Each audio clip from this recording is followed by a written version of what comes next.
একদম মুসমুসে, খুব টেস্টি। মনে হচ্ছে না,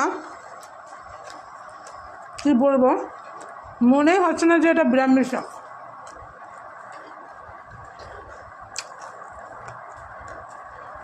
আর ব্রাহ্মী শাক খাওয়াটা খুবই উপকারী, বিশেষ করে বাচ্চাদের জন্য।